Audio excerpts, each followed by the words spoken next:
is Monica. I'd like to invite you to a short routine for Pilates beginners. I always get asked by my clients, what can I do at home? New clients most of the time. So I thought let's record 15 to 20 minutes routine that you can do at home at any time, whether you're a beginner or an advanced person, just to kind of listen up through all your joints on a daily basis. So if you make yourself comfortable on your mat, and you're going to think about the position of your pelvis on the floor. If you think of your belly button as your 12 o'clock, your pubic bone as your 6, one hip is 3, the other one is 9, so kind of like a face clock. You're going to start tilting your pelvis forward and back. So what I want you to think about first is your feet. You're going to push your feet into the floor, and you can feel your back rolling into your lower back, and then release, and the pelvis rolls the other way. So the first few times, you're going to be using your feet. You can feel back of your thighs engage to tilt your pelvis 12 to 6. Then you're going to bring your pelvis somewhere in between, where it feels like it's between 12 and 6. Your feet, you're no longer pushing through your feet. You're now thinking about the muscle right at the front of your lower belly. So if there are strings attached to your pubic bone and down to your belly button, you're pulling those strings to lift your pubic bone away from the floor and then release it away. And tilt, so you're now focusing. The first one that we did, we were thinking about the body structure of your body. You were using your feet to roll from the front to the back of your pelvis, and now you're using muscle at the front of your abdominals to tilt the ball of your pelvis back and send it away. Sometimes the image of having some water here at the front of your pelvis and pouring that water inside your belly button and then sending it away helps.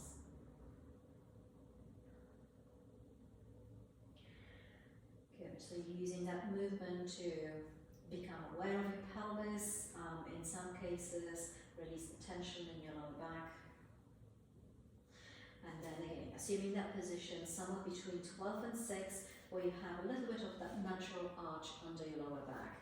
Then you're going to go from 3 to 9. So let's start with the feet again. You're pushing through your left foot to lift that left hip up and then lower down, push from the right.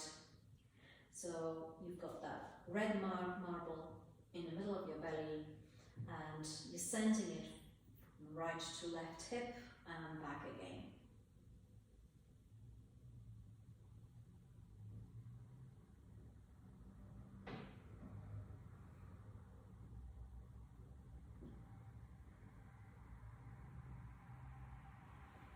And similarly, you're finding that space in between. So by the time you've done it a few times, you should have a better idea how the two sides of your pelvis connect to the floor. Taking it away from the feet, you're now thinking about like a ridge in front of your, alongside your bikini line, and you're sending that marble down to your left hip and back to center, over to the other side, but you're now using the muscle at the front of your belly. And you know what, don't worry if it doesn't feel. This is not an easy movement to feel. So if it's not happening the first few times, that's absolutely fine. Just think of the idea of sending that marble to your right hip and then alongside your bikini line over to the other side. Occasionally, if it feels easier to connect from the back of your pelvis, so you could imagine that you've got your hands there and you're sinking one side of your pelvis into your left hand, back, sink the right side of your pelvis to your right hand. So for some people, they connect easier from the front of the pelvis, for others from the back of the pelvis. Okay, so you've done 12 to 6, you've done 3 to 9. Now we're going to go sideways. So your pelvis is connected down to the floor. You're going to send the left hip away from the left side of your ribs. You're lengthening into the side of the waist and your spine, and over to the other side. Your thigh bones are just gliding forwards and back. So depending on the state of your tension to the side of your spine, it might feel like you've got to lift the hip or the back up to be able to do it. Don't go that far. Keep it small, but your back and the back of your pelvis is staying on the floor, and you're just gliding your thighs forward and back, opening one side of your waist and then the other side of your waist. So the kinder you are to your body, the less tension you produce by trying to perform the exercise, the better results you're going to get. Okay, let's put all those directions into one movement. So now you're going to be, you're circling around the front of your pelvis. Think of it, if this is a clock, you've got an arm of a clock going round and round, and you've got your 12, 1, 2, 3, 4, 5, 6, 7, 8, 9, 10, 11, back to 12. So in your mind's eye, as you're moving your pelvis around the clock, you're following the arm of it. And can you see all the hours on the clock, or some of them are missing? Usually the ones that are missing are the ones that you're not really connecting to that side, and it's worth to go over it a few extra times. And then reverse direction.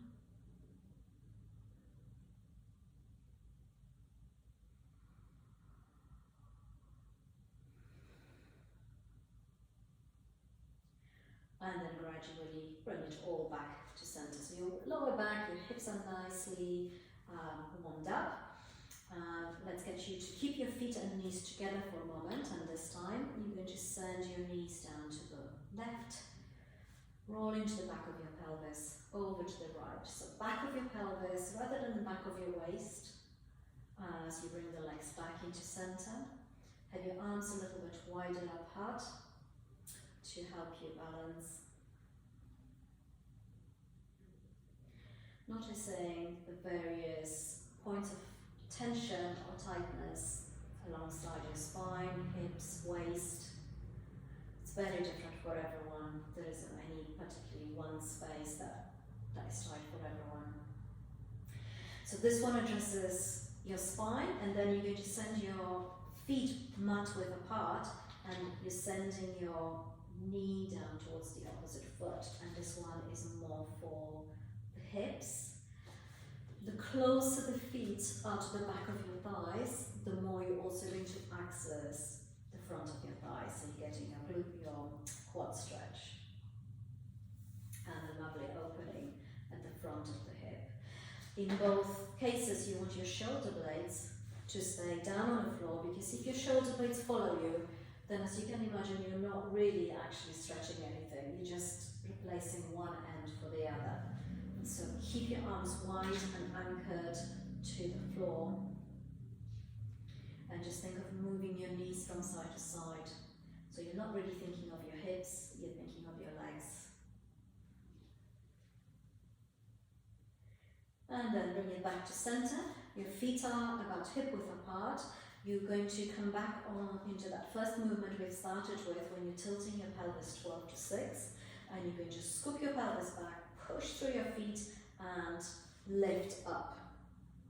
So in your very highest position, you want to feel that you're engaging back of your thighs and hips. You're not up on your shoulders, so there's always a space at the front of your chest. Drop your chest, let the spine drop between your shoulder blades, and this is a place where you're not going into your lower back, you're not tightening your back extensors. And then bit by bit, you're softening your ribs into the mat first, then the waist, and then down into your pelvis. And again, scoop your pelvis up, push down through the feet, not away. So you're not inching towards the end of your mat every time you lift up into your bridge. In here, you're opening in front of your hips, you might be feeling a bit of a stretch into the front of your thighs as well. And then bit by bit, start with the chest. Sometimes just put your fingers on your breastbone and softly push down, just to show your mind, your brain, what is it that you want the body to do. And scoop up. And if you need to use your hands, soften your breastbone, and then the other part of it. And then down into the back of your ribs, back of your waist, and down through the pelvis. Let's do that again. And then bit by bit, roll the spine down.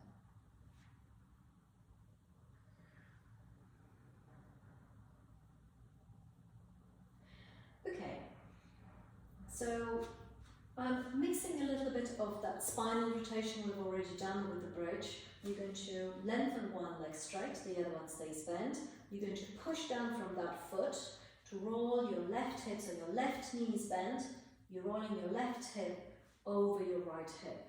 Your knee is staying over your foot, so it's not coming with you. Keep it back over your foot and roll it back down. I'm actually going to do the other side so you can see it. So you're pushing down through that leg and you're rolling this hip, the content of your right hip, over to the left hip. Keep your knee back over your foot and roll down. What I'm not doing is lifting my pelvis up and rotating up in the air. This side is staying down on the floor and roll back down. And roll, so moving this hip bone away from that knee and roll it down. And again, usually the best position for that is to have your arms out wide to each side and really noticing how far up the spine is that rotation going. So depending on the tightness once again, and also how easy this movement comes to you, kind of don't be tempted to drive the movement by lifting from the lower back. Push into your foot, engage the thigh, and roll the hip over. So ideally, back of your shoulder blades are staying down on the floor. Even if the movement just comes up here, just start there. And then gradually, any new movement pattern, you can take time to set in your head, and every time you repeat, you suddenly discover different sides to it, and your body responds to it differently, and you can increase the range of motion at any time. So you're not thinking about the final destination, you're thinking about the road that you take there.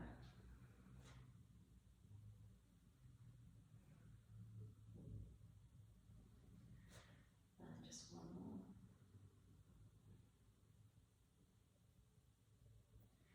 Good, okay, let's bring your legs back into center. So we've done quite a lot of finding that neutral position for your lower back, for your pelvis.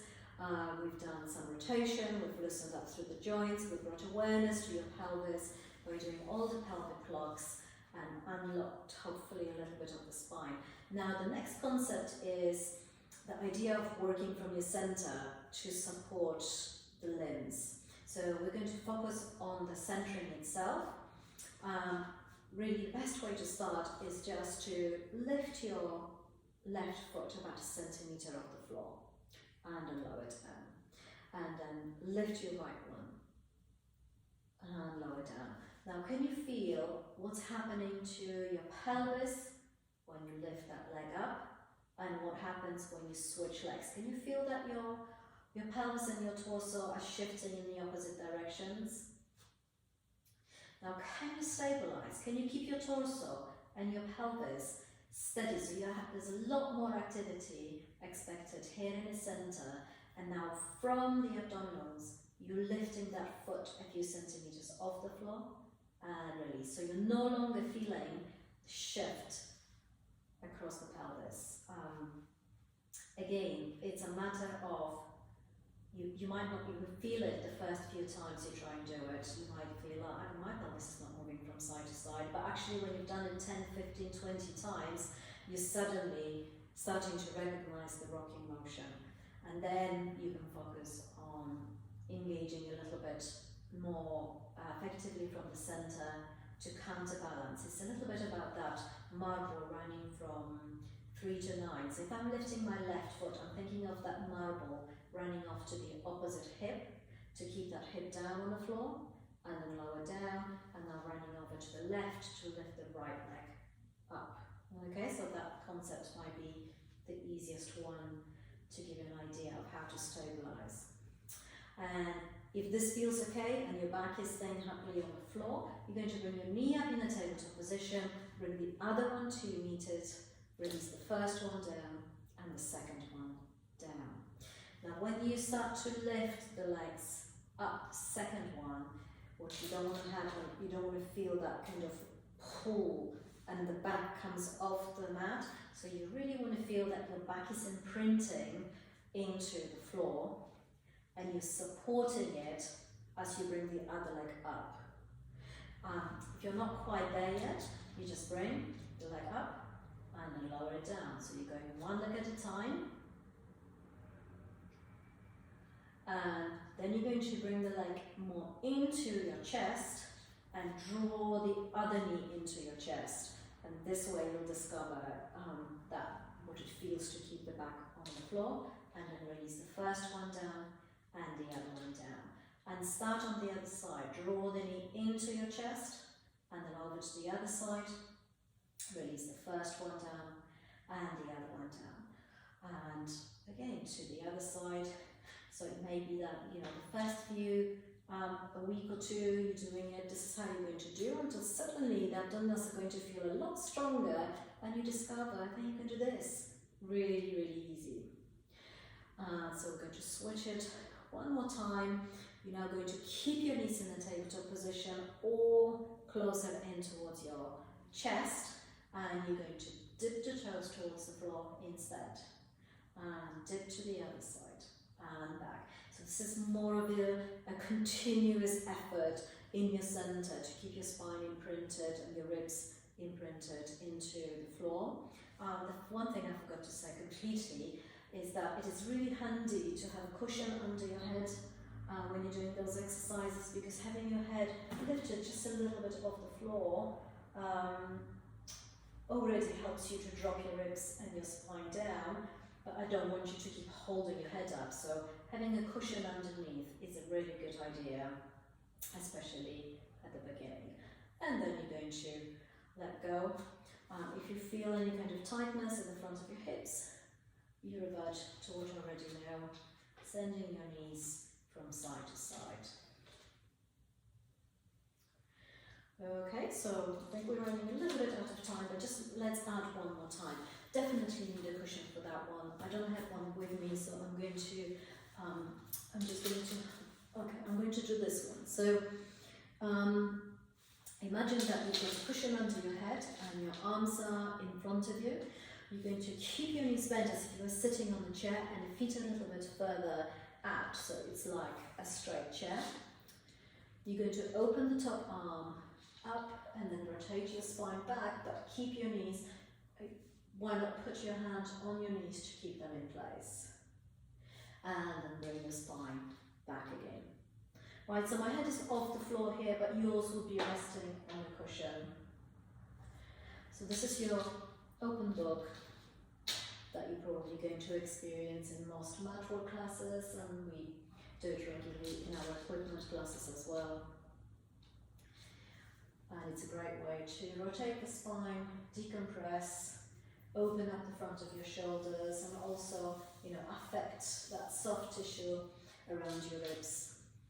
Great help when you're trying to improve your breathing and the function of your diaphragm.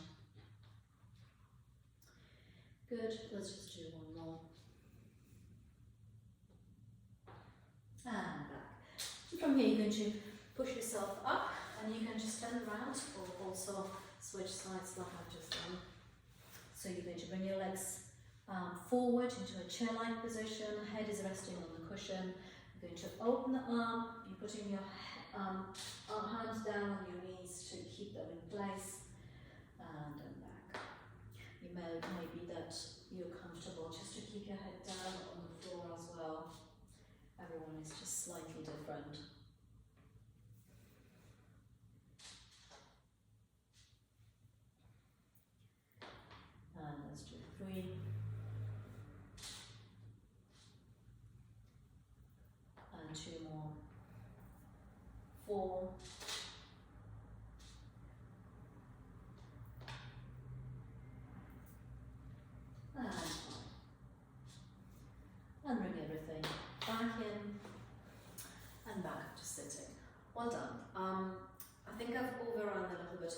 15 minutes, but you know, those are not very demanding exercises, so it doesn't really matter if you're doing them all together or if you're doing them one at a time. Just pick and choose however much time you've got in a day, and aim to do them every day if you can. A perfect time is at the beginning of the day when you've just got out of bed and it all feels a little bit tight and stuck together, as well as at the end of the day, especially if you're like most people, kind of stuck in front of the computer zooming constantly. To decompress and open up your body daily is very, very important. Thank you very much. I hope you've enjoyed it, and I'll see you next time.